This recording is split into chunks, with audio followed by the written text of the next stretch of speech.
The two men in police uniforms stepped out of their car and walked toward me with hard faces. The badges on their chests glinted in the afternoon sun. One of them, a tall guy with a buzz cut, put his hand near his belt, where officers keep their handcuffs. "Sir, you need to come with us," he said in a stern voice. "You're under arrest for violating multiple HOA regulations and refusing to comply with official orders." I was standing in my own driveway, holding a bucket of horse feed, wearing my old jeans and work boots. My heart started beating faster. Something felt wrong, very wrong. These men looked like cops, sounded like cops, but something in my gut told me they weren't real officers. And I should know because I spent 30 years as a police officer before I retired. The second fake cop stepped closer. "Put your hands behind your back, sir. We can do this the easy way or the hard way." That's when I noticed his badge number was just random numbers that didn't follow any real department format. His utility belt was missing standard equipment. And the biggest clue, real cops don't arrest people for HOA violations. That's not how the law works. But these men didn't know who I was. They didn't know they had just made the biggest mistake of their lives by coming to my ranch and pretending to be police officers. Because impersonating an officer is a serious crime. And I was about to show them what happens when you mess with someone who knows every trick in the book. I looked at both of them carefully, staying calm on the outside, even though anger was building inside me. What should I do? Should I reveal who I am right now? Should I play along to see how far they would go? And most importantly, who sent these fake cops to my property? The answer to that last question was obvious. It had to be the HOA. This was their latest attempt to force me off my land, but they had gone way too far this time. Let me tell you how this whole mess started. My name is Robert Hayes, but everyone calls me Rob. I'm 60 years old, and I spent 3 decades serving as a police officer in Dallas, Texas. I worked my way up from patrol officer to detective, and finally to sergeant before I retired 2 years ago. I've seen a lot in my career, good people, bad people, and everything in between. The job taught me about justice, about standing up for what's right, and about treating everyone with respect, even when they don't deserve it. When I retired, I had a dream. I wanted to live somewhere peaceful, somewhere I could wake up to fresh air and open spaces instead of traffic and sirens. I wanted land where I could keep horses, maybe some chickens, and just enjoy the simple life after all those years of dealing with crime and chaos. I found the perfect place about an hour outside of Dallas, 20 acres of beautiful Texas land with rolling hills, oak trees, and a small creek running through the back of the property. There was an old ranch house that needed some work, but it had good bones, as they say. It had a big front porch where I could sit in my rocking chair and watch the sunset. It had a barn for the horses I planned to get. It was exactly what I wanted. The real estate agent, a nice lady named Susan, showed me around the property on a warm spring day.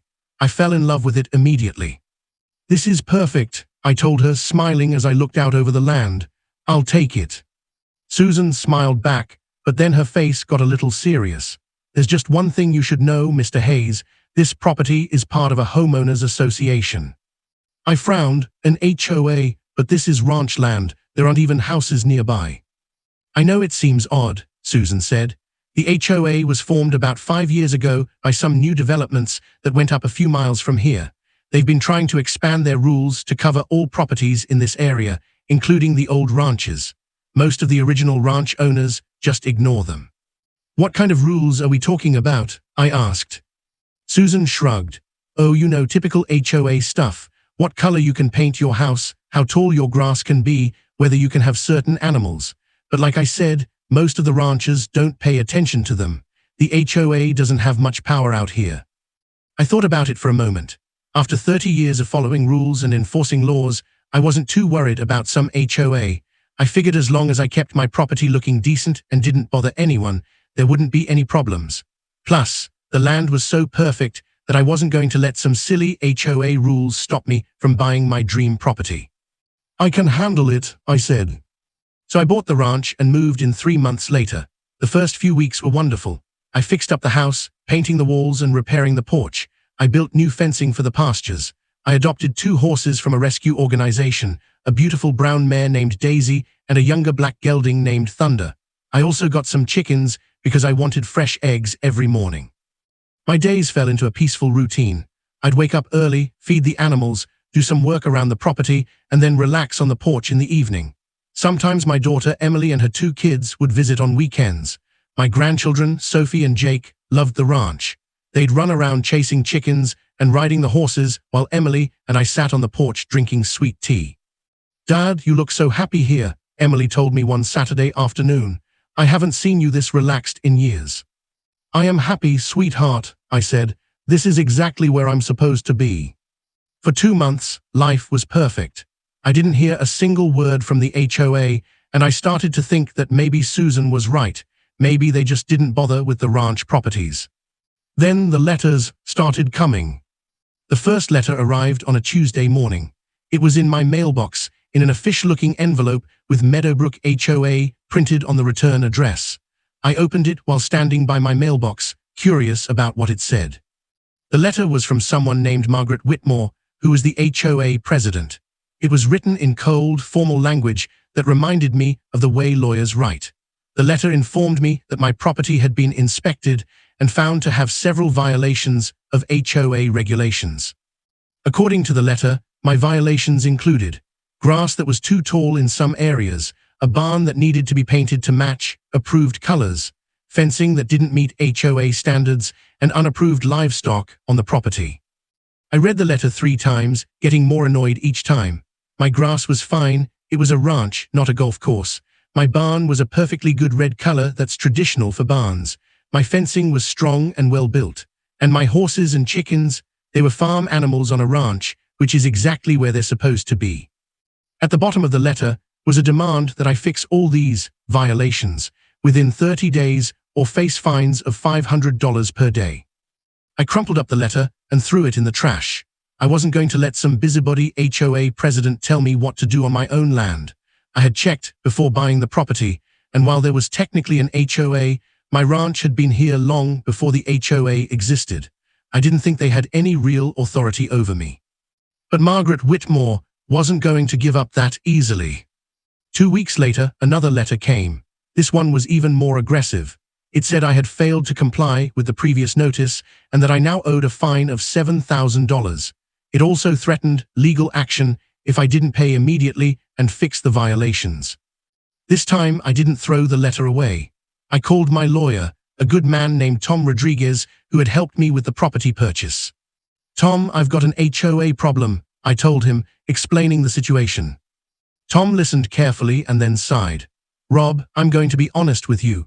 HOAs can be tricky. Even though your property predates their formation, if the previous owner signed any agreements or if there are deed restrictions, they might have some claim. Let me look into your property records and see what we're dealing with." A few days later, Tom called me back with good news and bad news.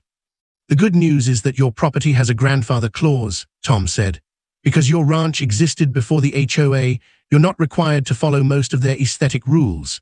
You can keep your barn red, your fences as they are, and your grass at whatever height you want." "That's great," I said. "What's the bad news?" "The bad news is that HOAs like this one often try to bully people anyway. They'll send threatening letters, make your life difficult, and sometimes even take people to court just to wear them down. It can be expensive and stressful to fight them, even when you're in the right." "I'm not backing down, Tom," I said firmly. "I spent 30 years standing up to bullies as a cop. I'm not about to let some HOA president push me around now." "I figured you'd say that," Tom said with a chuckle. "Okay, I'll send them a letter explaining that your property is grandfathered in and they need to back off. Hopefully, that'll be the end of it." But it wasn't the end, not even close. Margaret Whitmore responded to Tom's letter with one of her own, arguing that the grandfather clause didn't apply to health and safety issues and claiming that my animals were a health hazard. She demanded that I get rid of my horses and chickens within 15 days. I was furious. My animals were healthy, well cared for, and not bothering anyone. The nearest neighbor was half a mile away. There was no health hazard. This was just Margaret making up excuses to harass me. Tom sent another letter, this time more forceful, explaining that farm animals on agricultural property are completely legal and not a health hazard. He warned the HOA that if they continued this harassment, we would consider legal action against them. For a few weeks, things got quiet. I thought maybe they had finally given up. Then one morning, I was out feeding Daisy and Thunder when I heard a vehicle coming up my long driveway. I looked up and saw a white SUV with Meadowbrook HOA written on the side. A woman got out of the driver's seat. She was maybe 50 years old, wearing expensive-looking clothes and designer sunglasses. Her blonde hair was pulled back in a tight bun, and she had the kind of face that looked like it had never smiled in its entire life. "Are you Robert Hayes?" she asked in a sharp voice. "That's me," I said, still holding a bucket of horse feed. "And you must be Margaret Whitmore." "Mrs. Whitmore," she corrected me coldly. "I'm here to conduct an official inspection of your property." I set down the bucket and crossed my arms. "Mrs. Whitmore, I don't recall giving you permission to come onto my property. As HOA president, I have the authority to inspect any property within our jurisdiction," she said, pulling out a clipboard. "Actually, you don't," I said calmly. "This is private property and you're trespassing. I'm going to have to ask you to leave." Her face turned red. "How dare you? I have every right to be here. Your property is in violation of multiple regulations, and I am here to document those violations." I stayed calm, using the same voice I used to use when dealing with difficult people during my police career. "Ma'am, I've been patient with your letters and your threats, but this ends now. My lawyer has already explained that my property is grandfathered in. You have no authority here. Please leave, or I'll have to call the sheriff's department and report you for trespassing." Margaret's eyes got narrow and mean. "You're making a big mistake, Mr. Hayes. Nobody defies the Meadowbrook HOA. Nobody. You will regret this." She stormed back to her SUV and drove away, leaving a cloud of dust behind her. I should have known that wouldn't be the end of it. I should have known that someone like Margaret Whitmore, someone who was used to getting her way and controlling everyone around her, wouldn't just give up because I stood my ground. But I didn't realize just how far she was willing to go. Until 3 days later, when those 2 fake cops showed up in my driveway trying to arrest me. "Where are you watching from? Let me know in the comments." The tall fake cop with the buzz cut stepped even closer to me, his hand still hovering near where his handcuffs should be. "Sir, I'm not going to ask you again. Put your hands behind your back." I stayed completely still, my mind racing through my options. Every instinct from my 30 years of police work was screaming at me that these men were frauds. Real officers would have identified themselves properly, stated what department they were from, and explained the actual charges. They wouldn't be trying to arrest someone for HOA violations, because that's not even how the law works. "Officers," I said calmly, "before we go any further, I'd like to see your badges up close, and I need to know what department you're with." The 2 men looked at each other quickly, just for a second, but I caught it. That brief moment of uncertainty told me everything I needed to know. "We don't have time for this," the second fake cop said. He was shorter than his partner, with a red face and a belly that hung over his belt. "You're coming with us right now." "I don't think so," I said, my voice getting harder. "You see, I'm a retired police officer, 30 years with the Dallas Police Department, and I know that real cops don't arrest people for HOA violations, so I'm going to ask you one more time, who sent you here?" The color drained from both their faces. The tall one's hand moved away from his belt. The shorter one took a step backward. We were just..." The tall one stammered. "You were just impersonating police officers," I said, pulling out my cell phone, "which is a felony in the state of Texas. Now you have 2 choices. You can tell me right now who hired you to come here and pretend to be cops, or I can call the real police and you can explain it to them. What's it going to be?" The shorter fake cop looked like he was going to be sick. "Look, man, we didn't mean any harm. We were just doing a job." "A job," I said. "Someone paid you to dress up as police officers and try to arrest me." The tall one finally spoke up, his tough guy act completely gone. "It was the HOA lady, Margaret something. She paid us $500 each to come here and scare you. She said you were causing trouble and needed to be taught a lesson. She gave us these uniforms and told us what to say." I felt my anger rising, but I kept my voice steady. "Did she tell you that impersonating a police officer is a serious crime? Did she mention that you could go to prison for this?" Both men looked terrified now. "No, sir," the shorter one said. "She just said it was like a prank, you know. She said you'd probably just get scared and do what the HOA wanted. We didn't know you were a real cop. We're really sorry." I looked at both of them for a long moment. They were clearly not smart men. They had let Margaret Whitmore manipulate them into doing something illegal without understanding the consequences. In a way, they were victims too, victims of Margaret's scheming and her need to control everyone. But that didn't make what they did okay. Here's what's going to happen, I said. I'm going to take pictures of you, your fake badges and your license plate. Then you're going to write down everything, who hired you, how much she paid you, and exactly what she told you to do. You're going to sign it. Then you're going to leave my property and never come back. If you do that, I won't call the police on you right now. But if you don't cooperate, or if I ever see you here again, I will press charges. Do we understand each other? Both men nodded quickly. Yes, sir. Whatever you want, sir. I spent the next 20 minutes documenting everything. I took photos of them in their fake uniforms, close-ups of their badges that showed they were cheap replicas, and pictures of their car. I had them write out detailed statements about Margaret hiring them, including the date, time, and location where she met them. They even showed me the text messages from her on their phones, which I photographed. The tall one's name was Derek Miller, and the short one was Brad Thompson. According to their statements, Margaret had found them through a local actors agency. She told them she needed people to dress as police officers for what she called a neighborhood watch demonstration. She paid them cash and gave them the uniforms, which she said were just costumes. She seemed like a real fancy lady, Brad said, as he finished writing his statement. We thought it was a legitimate job. We do costume work sometimes for events and parties. Well, she lied to you, I said, and you should have known better than to pretend to be police officers, regardless of what she told you. We know, sir, Derek said miserably. We are really sorry. Are you going to press charges? I thought about it. These men had made a stupid mistake, but they weren't the real villains here. Margaret Whitmore was the one who had planned this whole thing. She was the one who had crossed a serious line by hiring fake cops to intimidate me. Not today, I said finally, but I'm keeping all this evidence. If you stay out of trouble and stay away from my property, we'll leave it at that. But if I hear that you've done anything like this again, to me or anyone else, I'll make sure you face the consequences. Understood? Yes, sir, thank you, sir, they both said. I watched as they got back in their car and drove away quickly, probably relieved that they weren't going to jail. As soon as they were gone, I sat down on my porch steps and took a deep breath. Margaret Whitmore had actually hired fake police officers to try to intimidate me. The woman was completely out of control. She was so determined to force me off my property that she was willing to break the law herself. But she had made a critical mistake. She had given me exactly the evidence I needed to stop her. I called Tom Rodriguez right away.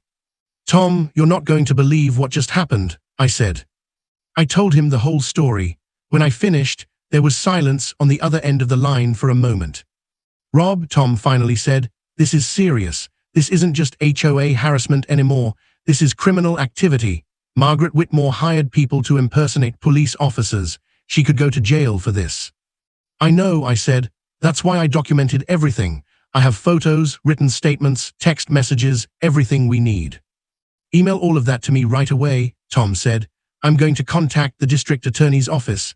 They'll want to investigate this. And I'm also going to file a restraining order against Margaret on your behalf. She's clearly unstable and dangerous. Over the next few days, things moved quickly. Tom sent all the evidence to the district attorney. 2 detectives from the county sheriff's department came to my ranch to interview me.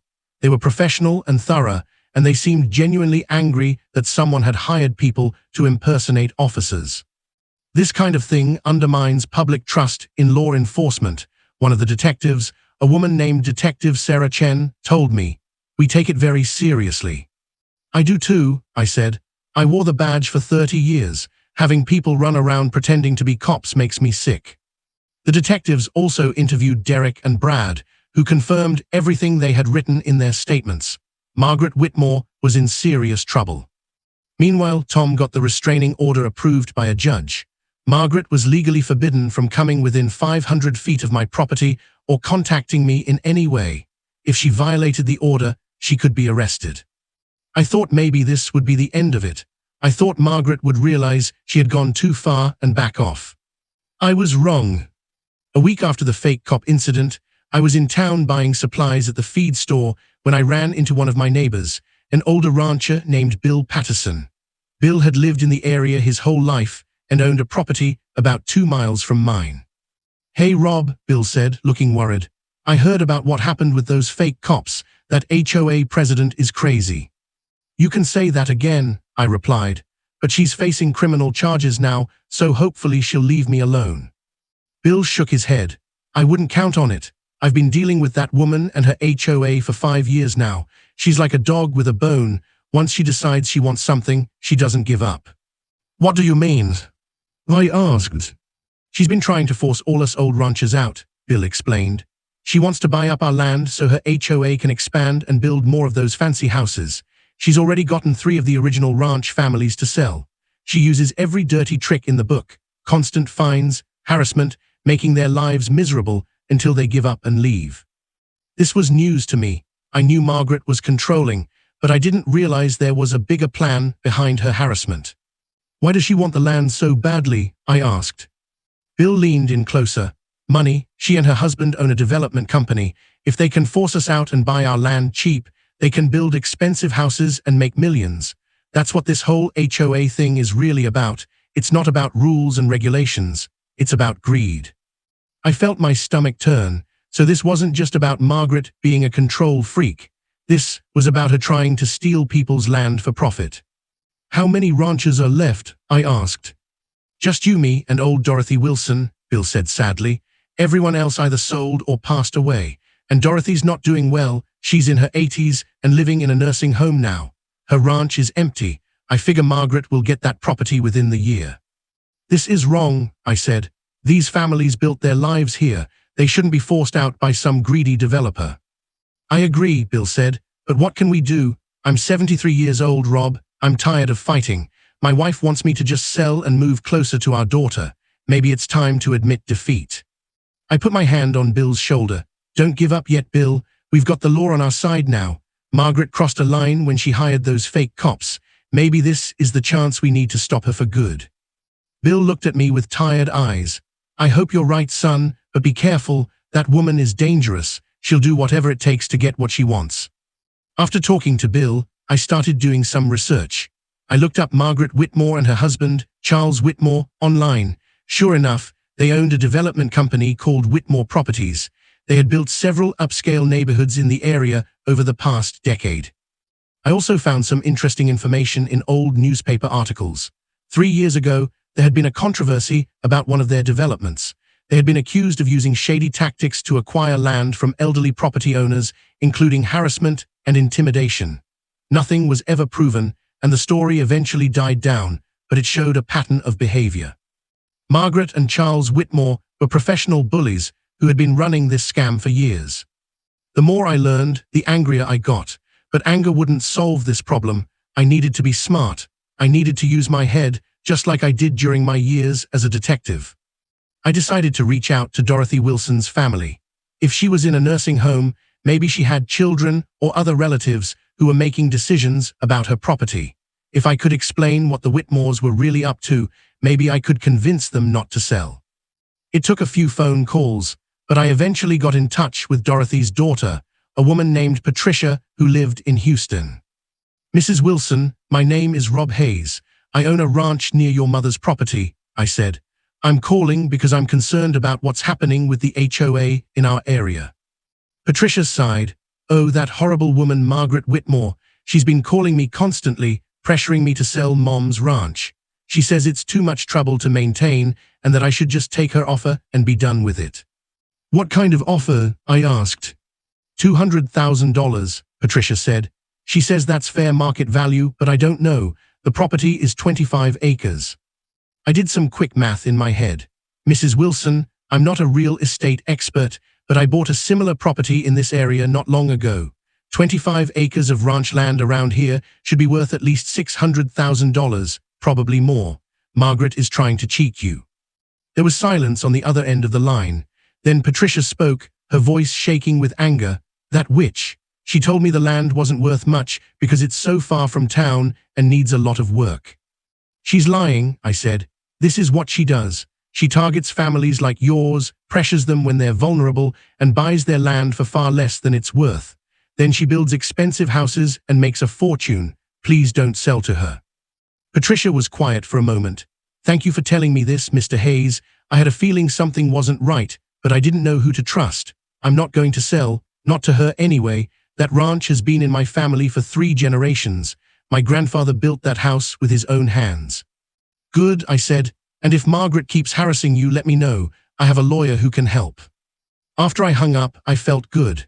I had saved Dorothy's property, at least for now, but I knew Margaret wouldn't give up easily. She had too much to lose. I was right to be worried. 2 nights later, I was woken up at 2 in the morning by the sound of Thunder and Daisy making panicked noises in their stalls. I jumped out of bed and ran outside in my pajamas and boots. When I got to the barn, my blood ran cold. The barn door was open, and someone had scattered something all over the ground inside. In the light from my flashlight, I could see it was broken glass mixed with nails. If my horses had walked on it, they could have been seriously injured. But that wasn't the worst part. Spray painted across the side of my barn in huge red letters were the words, "Leave now or else." I stood there in the dark, staring at those threatening words painted on my barn. My hands were shaking, but not from fear. I was angry, really angry. Whoever did this had come onto my property in the middle of the night. They had tried to hurt my horses. They had threatened me. This wasn't just harassment anymore. This was a direct attack. I carefully led Thunder and Daisy out of the barn, checking their hooves to make sure they hadn't stepped on any glass or nails. Thankfully, they were both okay, just scared. I put them in the outdoor pen where they would be safe, then went back to examine the damage.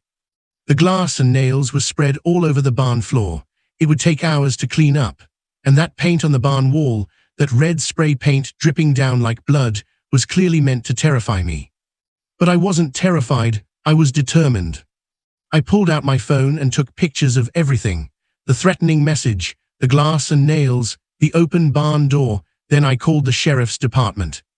A deputy arrived about 40 minutes later. His name was Deputy Martinez, a young officer who looked like he was barely 30 years old. He walked around the barn with his flashlight, taking notes. "Mr. Hayes, I'm sorry this happened," he said. "Have you had any conflicts with neighbors lately? Anyone who might want to scare you?" "Deputy, I'm a retired Dallas police officer," I said. "And yes, I know exactly who's behind this. Have you heard about the case involving Margaret Whitmore and the fake police officers?" Deputy Martinez's eyes widened. "Oh, you're that Mr. Hayes. Yeah, I heard about that case. You think Mrs. Whitmore did this?" "I think she had someone do it," I said. "She's trying to force me off my land. This is just her latest tactic." The deputy took more photos and collected some evidence. "I'll file a report and pass this information to the detectives investigating Mrs. Whitmore. But I have to be honest with you, Mr. Hayes. Without witnesses or clear evidence linking her to this vandalism, it'll be hard to prove." "I understand," I said, "but please make sure this gets documented. I have a feeling this won't be the last time something like this happens." After the deputy left, I spent the next 3 hours cleaning up the glass and nails. By the time the sun came up, I was exhausted, but I couldn't sleep. I was too angry and too worried about what Margaret might try next.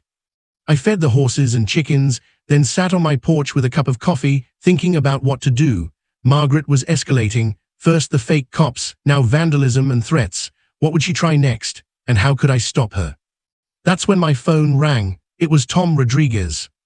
"Rob, I just heard about what happened last night," Tom said. "Are you okay?" "I'm fine," I said. "Mad but fine. How did you hear about it?" "Detective Chen called me," Tom said. "She wanted me to know that they're taking this very seriously. They're going to include this incident in their case against Margaret Whitmore." "Good," I said, "because she's not going to stop, Tom. She's going to keep coming after me until either I leave or something really bad happens." "I know," Tom said quietly, "which is why I think we need to take a different approach. Instead of just defending yourself, maybe it's time to go on the offense." "What do you mean?" I asked. "I mean we expose what Margaret and her husband have been doing to all the ranchers in this area. We gather evidence of their pattern of harassment and intimidation. We talk to the families who sold their properties and find out if they were pressured or threatened. We build a case that shows this isn't just about you, it's about a systematic scheme to steal people's land." I sat up straighter. "That's actually a great idea. I already talked to Bill Patterson and Dorothy Wilson's daughter. There are probably others who have stories to tell." "Exactly," Tom said. "And if we can prove a pattern of illegal behavior, we might be able to get a restraining order that covers not just you, but all the remaining ranchers. We might even be able to file a civil lawsuit against the Whitmores for their business practices. For the first time since finding the vandalism, I felt hopeful. Let's do it. Tell me what you need from me. Over the next week, I became a detective again. But instead of investigating criminals, I was investigating Margaret and Charles Whitmore. I started by talking to Bill Patterson in more detail. Bill gave me the names of 3 families who had sold their ranches to the Whitmores in the past few years. I tracked them all down and called them. The first was a man named George Cooper, who had sold his family's ranch 2 years ago. When I explained who I was and why I was calling, George got quiet for a moment. "Mr. Hayes, I've tried to forget about that whole experience," he said.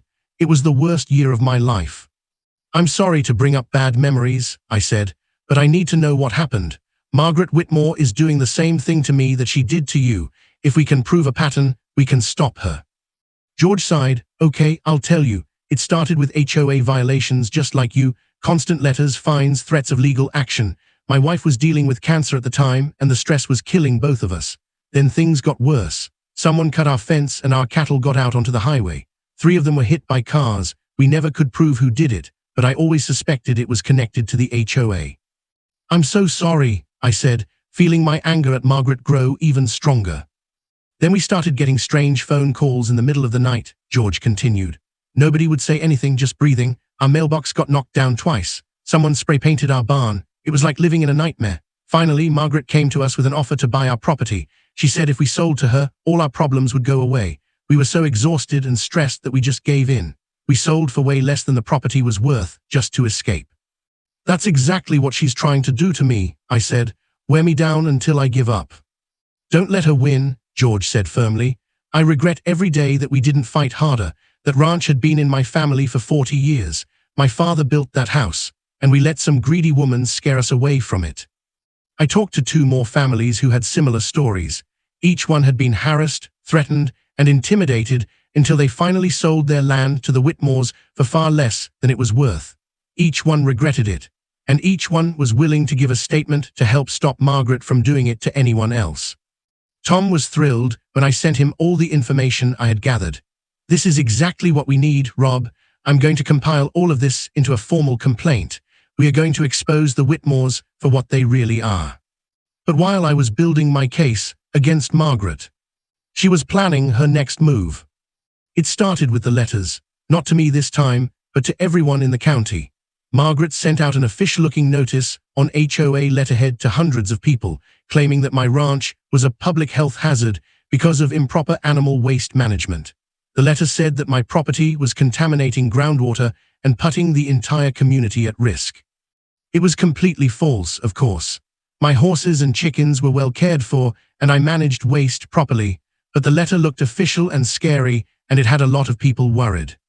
My phone started ringing off the hook. Neighbors I barely knew were calling to ask if there was really a health hazard. Some were angry, some were just concerned. I had to explain over and over that it was all lies. Then the health department showed up at my ranch. A tired-looking inspector named Mr. Johnson came with a clipboard and a concerned expression. "Mr. Hayes, we received a formal complaint about your property. I'm required to do an inspection." "I understand," I said, staying calm even though I was furious that Margaret had wasted this man's time. "Inspect whatever you need to. You'll find that everything is in order." Mr. Johnson spent 2 hours examining my property. He checked the barn, the animal pens, the pastures, and even took samples of the soil and water. When he was done, he looked almost embarrassed. "Mr. Hayes, I don't know who filed this complaint, but there's absolutely nothing wrong here. Your animals are healthy and well cared for. Your waste management is actually better than most farms I inspect. There's no health hazard whatsoever." "Thank you," I said. "The complaint came from the HOA president, Margaret Whitmore. She's been harassing me for months, trying to force me off my property." Mr. Johnson shook his head. "Filing a false complaint with the health department is a serious matter. I'll include in my report that the allegations were completely unfounded. If she files another false complaint, she could face penalties." After he left, I called Tom to tell him what happened. "Add it to the list," Tom said grimly. "False complaints to government agencies. That's another piece of evidence showing her pattern of harassment." But Margaret wasn't done yet. A few days later, I got a phone call from my daughter Emily. She sounded upset. "Dad, someone came to my work today," she said. "A private investigator asking questions about you." My blood ran cold. "What kind of questions?" "About your finances, your background, your mental health." He said he was doing a routine investigation, but it felt really invasive and weird. My boss wasn't happy about someone showing up at the office asking about me and my family. "Emily, I'm so sorry," I said, feeling guilty that my fight with Margaret was affecting my daughter. "This is Margaret Whitmore's doing. She's trying to dig up dirt on me, or maybe just intimidate me by going after my family." "Well, I didn't tell him anything," Emily said. "I said if he had questions about you, he should ask you directly. Then I asked him to leave." "Good girl," I said, "but I want you to be careful, okay? If anyone else approaches you, or if anything strange happens, call me right away." After I hung up with Emily, I felt sick. Margaret had crossed another line. It was one thing to come after me, but going after my daughter, that was unforgivable. I called Detective Chen and told her about the private investigator. "Mr. Hayes, I can't tell you much about our ongoing investigation," she said, "but I can tell you that we're building a strong case against Mrs. Whitmore. The district attorney is taking this very seriously. Just hang in there a little longer." "How much longer?" I asked. "She's escalating, Detective. First fake cops, then vandalism. Now she's hiring private investigators to harass my family. What's next?" "I understand your frustration," Detective Chen said, "but these things take time. We want to make sure our case is airtight before we move forward." I knew she was right, but it was hard to be patient when I felt like I was under constant attack. That weekend, Emily brought Sophie and Jake to visit the ranch, like she did most Saturdays. I hadn't told her about the vandalism or the threats because I didn't want to worry her, but I was extra careful while they were there. I kept a close eye on the kids and made sure we stayed near the house. Sophie, who was 9 years old, loved feeding the chickens. She giggled as they pecked grain from her hand.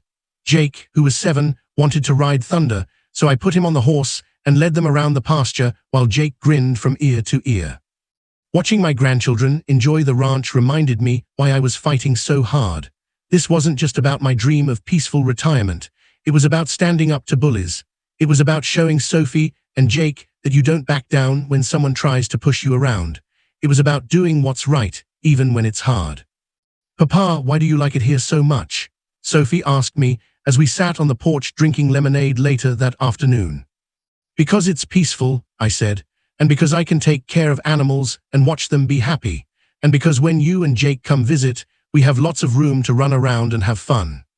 "I like it here too," Sophie said. "It's better than our apartment in the city." Emily smiled at me from her rocking chair. "See, Dad, you made the right choice buying this place. Don't let anyone take it away from you." "I won't, sweetheart," I promised. "I won't." After Emily and the kids left, I spent the evening doing chores and thinking about everything that had happened. Margaret had thrown everything she could at me: fake cops, vandalism, threats, false complaints, private investigators, but I was still here. I wasn't leaving.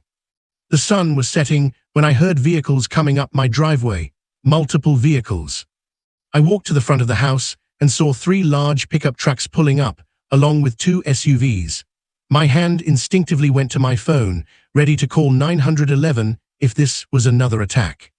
But then I saw Bill Patterson get out of one of the trucks, along with several other people I didn't recognize. "Bill," I called out, "what's going on?" Bill walked up to my porch with a big smile on his face.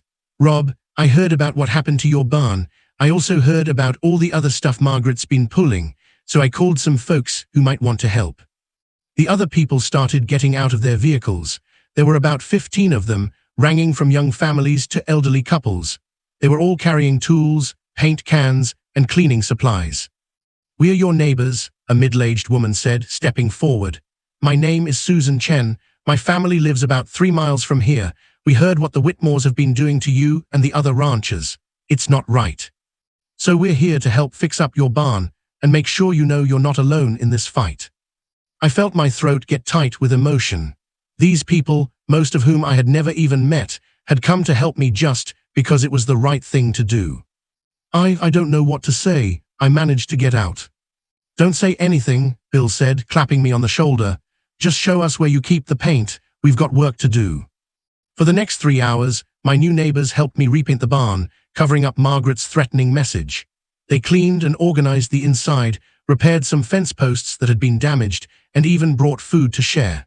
As we worked together, people shared their own stories about dealing with the Whitmores and the HOA. They tried to fine us for having a vegetable garden in our backyard, Susan Chen said as she rolled paint over the barn wall. Said it wasn't aesthetically pleasing. Can you imagine a vegetable garden? They told us we couldn't park our RV on our own property, another man said. We use that RV to visit our grandkids in Colorado. Where else are we supposed to keep it? Everyone had a story. Everyone had been bullied or harassed in some way by Margaret and her HOA, but they had all felt alone, like they were the only ones having problems. That's what bullies do, I said. They isolate people. They make each victim think they're alone so they won't fight back. But if we stand together, we're stronger than she is. As the sun went down and the work was finished, we all stood back and admired the freshly painted barn. You couldn't even tell there had been a threatening message there. Thank you, I said to everyone, all of you. This means more to me than you know. We're in this together now, Bill said. Margaret Whitmore has been terrorizing this community for too long. It's time we stood up to her. Everyone agreed. We exchanged phone numbers and promised to keep in touch. If Margaret tried to harass any of us, we would let the others know. We would support each other. After everyone left, I sat on my porch feeling better than I had in weeks. I wasn't alone anymore. I had allies. I had friends. And together, we were going to stop Margaret Whitmore. But I should have known she wouldn't take this lying down. 2 days later, I received an official notice in the mail. Margaret had called an emergency HOA meeting, and attendance was mandatory for all property owners. The notice said that serious matters affecting the safety and welfare of the community would be discussed. The meeting was scheduled for the following Thursday at 7 p.m. at the community center. I showed the notice to Tom Rodriguez. You don't have to go, Tom said. Technically, your property is grandfathered in. You're not really subject to HOA mandatory meetings. I'm going, I said firmly. Whatever Margaret is planning, I want to face it head on. Plus, I bet a lot of my new neighbors will be there. We should show her that we're united. Tom nodded. Okay, but I'm coming with you. As your lawyer, I have the right to attend HOA meetings on behalf of my client. On Thursday evening, Tom and I drove to the community center. When we arrived, the parking lot was packed. It looked like every homeowner in the area had shown up. Inside, the meeting room was set up with rows of chairs facing a long table at the front. Margaret Whitmore sat in the center of the table, with her husband Charles on one side and the HOA's lawyer on the other. Margaret was wearing an expensive gray suit and had her hair pulled back in her usual tight bun. She looked calm and confident. But when she saw me walk in with Tom, her eyes flashed with anger. I found seats near the front with Bill Patterson and Susan Chen.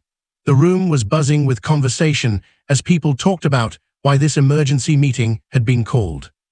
At exactly 7 p.m., Margaret stood up and banged a gavel on the table. This meeting will come to order, she said in her cold, sharp voice. We have important business to discuss tonight.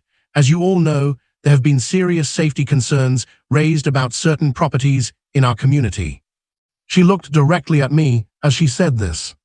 One property in particular has been the source of multiple complaints, health violations, safety hazards, refusal to comply with community standards. Tonight, the HOA board will be voting on a resolution to take legal action to force compliance. And if that property owner still refuses to cooperate, we will begin proceedings to seize the property for the good of the community. The room erupted in shocked gasps and angry murmurs. Margaret was trying to take my ranch. I stood up so fast my chair nearly fell over backward. The room went quiet as everyone turned to look at me. That's a lie, I said loudly and clearly. Margaret Whitmore is lying to all of you. Margaret's face turned red. Mr. Hayes, you are out of order. Sit down immediately or I'll have you removed from this meeting. No, I said, staying on my feet. These people deserve to know the truth. You're not trying to protect the community, Margaret. You're trying to steal my land so you can build more houses and make more money. That's what this has always been about. The room erupted in noise. People were shouting questions. Some were angry at me, some were angry at Margaret. It was chaos. Tom stood up next to me. If I may address the board, he said in his professional lawyer voice. I'm Tom Rodriguez, Mr. Hayes' attorney, and I have some information that everyone here should know. Margaret banged her gavel repeatedly. This is highly irregular. You have no right to speak at this meeting. Actually, under Texas law, I do, Tom said calmly. As the legal representative of a property owner affected by HOA decisions, I have the right to present relevant information. And this information is very relevant. Tom pulled out a folder from his briefcase. Ladies and gentlemen, Margaret Whitmore is currently under criminal investigation by the district attorney's office. She hired 2 men to impersonate police officers and attempt to intimidate Mr. Hayes. That's a felony. The room went completely silent. You could have heard a pin drop. Margaret's face had gone from red to white. That's a private legal matter that has nothing to do with HOA business. It has everything to do with HOA business, Tom continued, because you used your position as HOA president to target Mr. Hayes. You've been systematically harassing him and other ranchers in this area, trying to force them to sell their properties to your development company. You've filed false complaints with government agencies. You've had his property vandalized. You've hired private investigators to harass his family. All of this is documented and part of an ongoing criminal investigation. People started turning to each other, whispering. I could see the shock and anger on their faces. Bill Patterson stood up. Is this true, Margaret? Have you been using the HOA to force people off their land? This is outrageous, Charles Whitmore said, standing up next to his wife. You have no proof of any of this. These are just wild accusations from a man who refuses to follow simple community rules. I have proof, I said. I pulled out my phone and held it up. I have photos of the fake police officers. I have their written statements saying Margaret hired them. I have pictures of the vandalism and threats on my property. I have statements from families who sold their ranches to you after being harassed and intimidated. The district attorney has all of this evidence right now. Susan Chen stood up. I knew something wasn't right. The Whitmores have been using the HOA to bully people for years. My family almost sold our house because of the constant harassment and fines. They tried to fine us $10,000 for having the wrong color mailbox. Other people started standing up, sharing their own stories.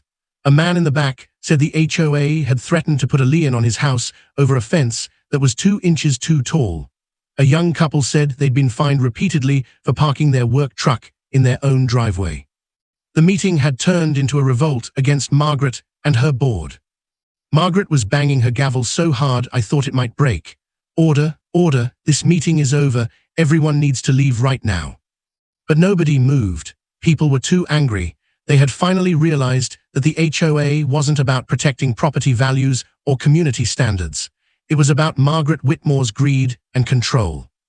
The HOA's lawyer, who had been sitting quietly this whole time, suddenly stood up and gathered his papers. Mrs. Whitmore, I'm resigning as HOA counsel effective immediately. I don't represent clients who engage in criminal activity. He walked out of the room, leaving Margaret and Charles standing there alone. Tom seized the moment. According to HOA bylaws, any member can call for a vote of no confidence in the board leadership. I move that we hold such a vote right now. I second that motion, Bill Patterson shouted. All in favor, Tom called out. Nearly every hand in the room went up. Only Margaret, Charles, and 2 other people who were probably their friends voted against it. The motion passes, Tom said with satisfaction. Margaret Whitmore, you are no longer the president of this HOA. Margaret looked like she might explode. Her face was purple with rage. You can't do this. This is my HOA. I built this community. You built this community on lies and intimidation, I said, but it's over now. Margaret grabbed her purse and stormed toward the door, with Charles following behind her. But before she left, she turned back and pointed her finger at me. This isn't over, Hayes, she hissed. You have no idea what I'm capable of. You're going to regret this. Then she was gone. The room erupted in applause and cheers. People came up to shake my hand and thank me for standing up to Margaret. Susan Chen hugged me. Bill Patterson clapped me on the back. We should have done this years ago, Bill said. You gave us the courage to fight back, Rob. After the meeting, a group of us stayed behind to talk about what to do next. We needed to elect a new HOA board, one that would actually serve the community instead of serving Margaret's greed. We needed to review all the fines and violations she had issued and cancel the unfair ones. We needed to rebuild the HOA into what it was supposed to be. Susan Chen volunteered to be the temporary president until proper elections could be held. Everyone agreed she would do a great job. We scheduled another meeting for the following week to start making changes. As I drove home that night with Tom, I felt exhausted but victorious. "We did it," I said. "We actually stopped her." "You stopped her," Tom corrected me. "You were the one who stood up first. You were the one who gathered evidence. You gave everyone else the courage to fight back." "I couldn't have done it without you," I said, "or without all those neighbors who helped me." Tom smiled. "That's how it should be. Good people standing together against bullies. That's how communities are supposed to work." When I got home, I checked on Thunder and Daisy, fed them some treats, and then collapsed on my couch. I was so tired I could barely move. But I felt good. I felt like I had accomplished something important, not just for myself, but for everyone who had been pushed around by Margaret Whitmore. The next few days were busy. The story about what happened at the HOA meeting spread through the community like wildfire. A local newspaper reporter called me asking for an interview. I politely declined, saying I wanted to let the legal process play out before talking to the media. Detective Chen called to tell me that the district attorney was moving forward with criminal charges against Margaret. She would be formally charged with conspiracy to commit impersonation of a peace officer, filing false reports, and several other crimes. She could face serious prison time if convicted. "We also found some interesting financial records," Detective Chen said. "It looks like Margaret and Charles have been running this land scheme for over a decade. They've made millions of dollars buying properties cheap and then developing them. The FBI is now involved because there are potential federal fraud charges as well." "Good," I said. "She needs to face consequences for what she's done to people." "She will," Detective Chen promised. "Thanks to you, we have enough evidence to make sure of that." Life started to feel normal again. I worked on my ranch, took care of my animals, and enjoyed the peace and quiet. Emily brought Sophie and Jake to visit, and we had a wonderful time riding horses and collecting eggs from the chickens. Susan Chen and the new HOA board started making positive changes. They eliminated most of the ridiculous rules that Margaret had created. They reduced fees to reasonable levels. They focused on actual community improvement projects instead of harassment and control. Bill Patterson stopped by one afternoon with a pie his wife had baked. "Things are finally getting better around here," Bill said, as we sat on my porch eating pie. "For the first time in years, I actually feel good about living in this community." "Me too," I said. "It just goes to show what can happen when good people stand together." We sat in comfortable silence for a while, enjoying the warm Texas afternoon. Then Bill said something that made me think. "You know, Rob, you could run for the HOA board in the next election. People respect you. You'd be good at it." I laughed. "I don't know about that, Bill. I bought this ranch to get away from responsibilities, not to take on more of them." "Just think about it," Bill said. "We need people like you, people who understand what it means to serve a community instead of controlling it." After Bill left, I did think about it. Maybe he was right. Maybe I could help make sure the HOA never again became a tool for bullies like Margaret Whitmore. 2 weeks after the meeting, I was in town buying supplies when I saw Charles Whitmore at the hardware store.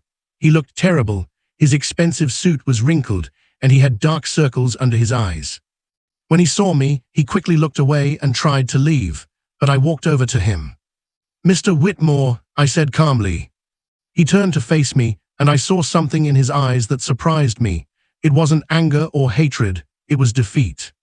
"What do you want, Hayes?" he said tiredly. "I want you to know that I don't take any pleasure in what's happening to you and your wife," I said. "I'm not a vengeful person. I just wanted to live in peace on my ranch. Your wife made that impossible." Charles sighed heavily. "Margaret, she gets obsessed with things, with winning, with being in control. I tried to tell her to leave you alone, but she wouldn't listen. She never listens." "You could have stopped her," I said. "You were part of this scheme too." "I know," Charles said quietly, "and I'll have to live with that. Our business is ruined. We're facing criminal charges. We'll probably lose everything. Margaret won't even talk to me anymore. She blames me for not protecting her better." I almost felt sorry for him, almost. "You made your choices, Mr. Whitmore," I said. Now you have to face the consequences, but I hope you learn something from this. Greed and bullying might work for a while, but eventually people fight back. Eventually, justice catches up with you." Charles nodded slowly. "I hope you enjoy your ranch, Mr. Hayes. You earned it." Then he walked away, looking like a broken man. I finished my shopping and headed home, thinking about what Charles had said. Margaret and Charles Whitmore had everything: money, power, success, but it wasn't enough for them. They wanted more, and they were willing to hurt people to get it. Now they were losing it all. It was a good reminder that the important things in life aren't about money or control. They're about kindness, community, and doing what's right. When I got home, I saw an unfamiliar car parked in my driveway. My muscles tensed instinctively. After everything that had happened, I was still on edge about unexpected visitors. But then I saw Detective Chen get out of the car, and she had a smile on her face. "Mr. Hayes," she said as I walked up, "I have some good news. Margaret Whitmore has been formally arrested and charged. Her trial is set for 3 months from now. The evidence is so strong that the prosecutor thinks she'll likely take a plea deal rather than go to trial." "That is good news," I said, feeling relieved. "There's more," Detective Chen continued. "We found evidence that she was planning something. We seized her computer and found emails and documents showing she was plotting some kind of, I don't know how to describe it, some kind of final attack against you." My blood ran cold. "What kind of attack?" "We're not entirely sure," Detective Chen said, her smile fading. "The documents were vague and used code words, but it involved something happening on your property, something big. We arrested her before she could carry it out, whatever it was." I felt a chill run down my spine. "So it's over, she can't do anything now that she's been arrested." Detective Chen hesitated. "Well, she's out on bail. Her lawyer got her released with an ankle monitor and strict conditions. She's not supposed to come anywhere near you or your property, but Mr. Hayes, I need you to be very careful. When people like Margaret Whitmore feel cornered, sometimes they do desperate things." "I understand," I said. "I'll be vigilant." After Detective Chen left, I walked around my property, checking all the fences and locks. Everything seemed fine. The horses were peacefully grazing in the pasture.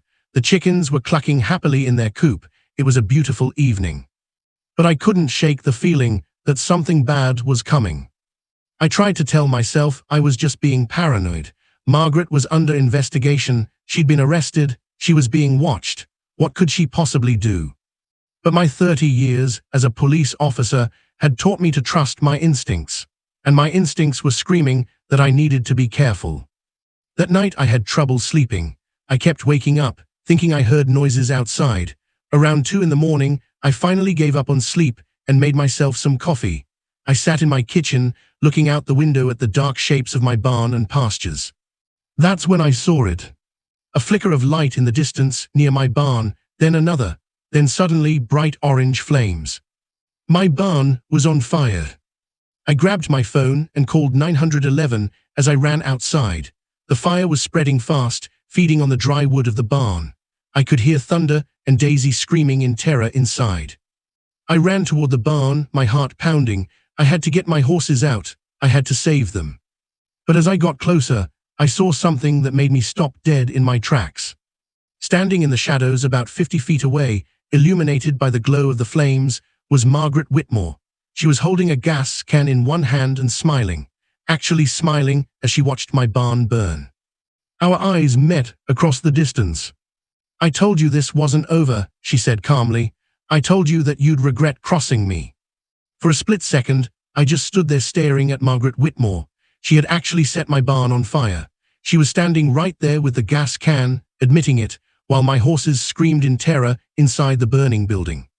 Then my training kicked in. I didn't have time to deal with Margaret. I had to save Thunder and Daisy. I ran to the barn door. The flames were crawling up the sides of the building, but they hadn't reached the main door yet. I yanked it open and rushed inside. The smoke was thick and choking, burning my lungs with every breath. "Thunder, Daisy," I shouted, pulling my shirt up over my nose and mouth. The horses were in their stalls, panicking and kicking at the walls. I ran to Daisy first, throwing open her stall door. She was so scared she didn't want to move at first, but I grabbed her halter and pulled hard. "Come on, girl, we have to go," I yelled. Finally, she followed me, and I led her out of the barn into the fresh air. I pointed her toward the open pasture. Go, run. Daisy took off at a gallop, getting away from the fire. I turned and ran back into the barn. The smoke was even thicker now, and I could barely see. The heat was intense. Parts of the ceiling were starting to fall. I found Thunder's stall and threw open the door. He was rearing up, his eyes wild with fear. I ducked under his hooves and grabbed his halter. Easy, boy, easy. We're getting out of here. But Thunder was too scared. He pulled away from me and backed into the corner of his stall. A piece of burning wood fell from the ceiling and landed just a few feet away. I didn't have time to be gentle. I grabbed Thunder's halter with both hands and pulled with all my strength, yelling at the top of my lungs. Move. Something in my voice must have gotten through to him because he suddenly lunged forward. We ran together through the smoke and flames, bursting out of the barn door just as part of the roof collapsed behind us. I kept running with Thunder until we were a safe distance away, then let go of his halter. He ran off to find Daisy in the pasture. I bent over, coughing and gasping for air. My lungs felt like they were on fire. My eyes were streaming with tears from the smoke, but Thunder and Daisy were safe. That was all that mattered. I looked around for Margaret, but she was gone. She must have run when she saw me going into the barn. In the distance, I could hear sirens approaching. The fire department was coming. I pulled out my phone and called Detective Chen, even though it was the middle of the night. Detective. It's Rob Hayes, I said, my voice raspy from the smoke. Margaret Whitmore just set my barn on fire. I saw her. She was here with a gas can. She ran off, but she was wearing an ankle monitor, so you should be able to track her. Oh my God, Detective Chen said. Are you okay? Are your animals safe? The horses are safe, I said. I got them out, but my barn is gone. Stay where you are, Detective Chen said. I'm calling this in right now. We'll have officers looking for Margaret within minutes. 3 fire trucks arrived and started fighting the fire, but it was too late to save the barn. All we could do was keep the fire from spreading to the grass and causing a wildfire. I stood there watching the barn that I had worked so hard to fix up burn to the ground. My chickens! I had forgotten about my chickens. I ran to the chicken coop, which was separate from the barn. Thank God the fire hadn't reached it yet. I opened the door and shooed all the chickens out into the yard. They scattered in every direction, clucking in confusion, but they were alive. A paramedic came over to check on me. She put an oxygen mask on my face and examined me for burns. I had some minor burns on my hands and arms, and I had inhaled a lot of smoke, but I would be okay. Deputy Martinez arrived and took my statement. I told him everything, how I saw the fire, how I saw Margaret with the gas can, what she said to me. Mr. Hayes, I know you've been through a lot tonight, but this is exactly the evidence we need, Deputy Martinez said. She confessed to you. You saw her with the gas can. She violated her bail conditions by coming to your property. She's going to prison for a long time. About an hour later, Detective Chen arrived with more good news.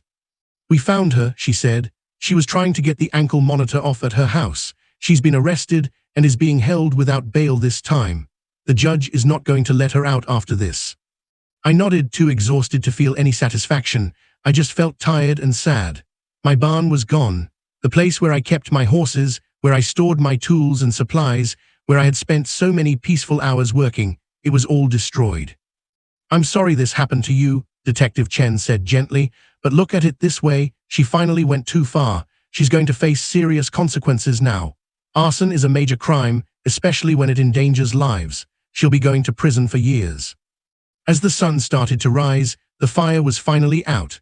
All that was left of my barn was a burned, smoking skeleton of black wood and ash. The firefighters were packing up their equipment. The police were finishing their investigation. Bill Patterson's truck came roaring up my driveway. He jumped out, his face full of concern. Rob, I saw the smoke from my place. Are you okay? I'm okay, I said. The horses are okay, but the barn is gone. Bill looked at the destruction and shook his head. That woman is pure evil, but don't worry, Rob, we're going to help you rebuild. Over the next few hours, more neighbors started arriving. Susan Chen came with her husband and teenage sons. Other families from the community showed up with food, water, and offers to help. By noon, there were at least 30 people on my property, all wanting to know what they could do. Emily arrived with Sophie and Jake. She hugged me tight, tears running down her face. "Dad, I was so scared when I heard what happened," she said. "Are you sure you're okay?" "I'm fine, sweetheart," I assured her. A little smoke inhalation, but nothing serious. Sophie and Jake were upset about the barn, but they were happy that Thunder and Daisy were safe. We walked out to the pasture together and fed the horses some treats. The horses were still a little nervous, but they were calming down. "Papa, you're a hero," Sophie said, hugging my waist. "You saved Thunder and Daisy from the fire." "Anyone would have done the same thing," I said. "No," Jake said seriously. "Not everyone would run into a burning building. That was really brave." Looking at my grandchildren's faces, I felt grateful. Yes, I had lost my barn, but I hadn't lost what really mattered: my family, my animals, my friends, and my community. Susan Chen organized everyone into work crews. Some people started cleaning up the debris from the fire. Others went to the store to buy supplies. A local contractor who lived in the area volunteered to draw up plans for a new barn and said he'd build it at cost, with no profit for himself. "This community takes care of its own," he said. "Margaret Whitmore tried to divide us, but she only made us stronger." Over the next few days, the outpouring of support was overwhelming. People I had never even met sent donations to help rebuild the barn. Local businesses donated materials. The story of what Margaret had done spread through the county, and people were outraged. A week after the fire, Margaret Whitmore went before a judge for a bail hearing. The prosecutor presented all the evidence: the arson, the violation of bail conditions, the confession to me. The judge denied bail and ordered Margaret to remain in jail until her trial. But there was more. The FBI had finished their investigation into the Whitmores' business practices. They found evidence of fraud, extortion, and conspiracy going back over a decade. Charles Whitmore was arrested as well. Their assets were frozen, and victims of their schemes were going to be compensated. Tom Rodriguez called me with an update. "Rob, the district attorney is offering Margaret a plea deal. If she pleads guilty to all charges, she'll get 15 years in prison. If she goes to trial and is convicted, she could get 30 years or more. They think she'll take the plea deal." "Good," I said. "She needs to be held accountable for what she's done." 2 months after the fire, the new barn was finished. It was bigger and better than the old one, with modern safety features and plenty of room for Thunder and Daisy. The whole community came out for a barn-raising celebration. We had a big barbecue on my property. Kids ran around playing while adults talked and laughed. Thunder and Daisy got lots of attention and treats. My chickens, which had scattered during the fire but had all come back over the following days, clucked around looking for food scraps. Bill Patterson stood up and made a speech. "I want to say something about our friend Rob Hayes," Bill said, and everyone got quiet. "When he moved here, he just wanted a peaceful place to retire. Instead, he found himself in a fight against a bully who was terrorizing our whole community. A lot of people would have given up. A lot of people would have just sold their land and moved somewhere else. But Rob stood his ground. He fought back. And because of his courage, all of us found the courage to stand up too. Margaret Whitmore is going to prison. Our HOA is now run by people who actually care about the community. And we've all learned something important, that when good people stand together, they're stronger than any bully." Everyone clapped and cheered. I felt my face turn red with embarrassment, but I also felt proud. I stood up to say a few words. "Thank you all for everything you've done for me. When I was a police officer, I saw a lot of bad things. I saw people hurt each other out of greed and hatred, but I also saw people help each other out of kindness and compassion. What I've learned from all of this is that kindness always wins in the end. Margaret Whitmore had money and power, but she didn't have kindness. She didn't have empathy. She didn't care about anyone but herself. And that's why she lost. You all showed me what a real community looks like. You showed me that when people care about each other and help each other, amazing things can happen. So thank you. Thank you for being good neighbors and good friends." There was more applause, and then we all went back to eating and celebrating. 3 months later, Margaret Whitmore took the plea deal. She was sentenced to 15 years in prison. Charles Whitmore was sentenced to 10 years. Their development company was dissolved, and the proceeds from selling their assets went to compensate the families they had cheated. Dorothy Wilson's daughter, Patricia, called to thank me. "Because of you, my mother's ranch is safe," she said. "We're not selling it. My husband and I are actually thinking about moving there and running it ourselves. We want to honor my grandfather's legacy." "That's wonderful," I said. "Your grandfather would be proud."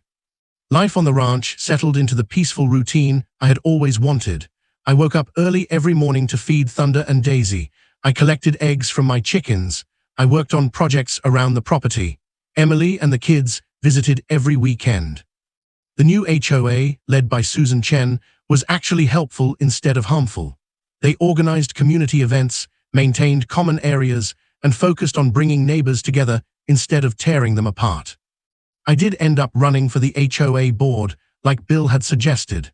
I was elected, and I served for 2 years, helping to make sure the organization stayed focused on serving the community. But the best part of my retirement was the relationships I had built. Bill Patterson became one of my closest friends. We'd sit on each other's porches drinking sweet tea and talking about life. Susan Chen and her family came over for dinner regularly. My property became a gathering place for community events. One evening, about a year after the fire, I was sitting on my porch watching the sunset. Thunder and Daisy were grazing peacefully in the pasture. My chickens were settling into their coop for the night. The new barn stood strong and proud, a symbol of what a community can accomplish when people work together. Sophie and Jake were spending the weekend with me. They came out onto the porch, and Sophie climbed into my lap. "Papa, are you happy here?" she asked. I looked out over my land, at the beautiful Texas sky turning orange and pink, at the horses I loved, at my grandchildren sitting beside me. "Yes, sweetheart," I said. "I'm very happy here. This is exactly where I'm supposed to be." "Good," Sophie said, "because we love coming here. This is the best place in the whole world." Jake nodded in agreement. "And you're the bravest papa ever. You stood up to the bad lady, and you saved Thunder and Daisy from the fire." "Well, I had a lot of help from a lot of good people," I said. "That's the important lesson here. One person standing alone can be brave, but a community standing together is unstoppable." As the sun set completely and the stars started to appear, I thought about everything that had happened. I had faced fake cops, vandalism, threats, arson, and a woman who seemed determined to destroy my life. But I had also experienced incredible kindness, generosity, and community spirit. Margaret Whitmore had tried to teach me that might makes right, that bullies always win, that money and power are all that matter.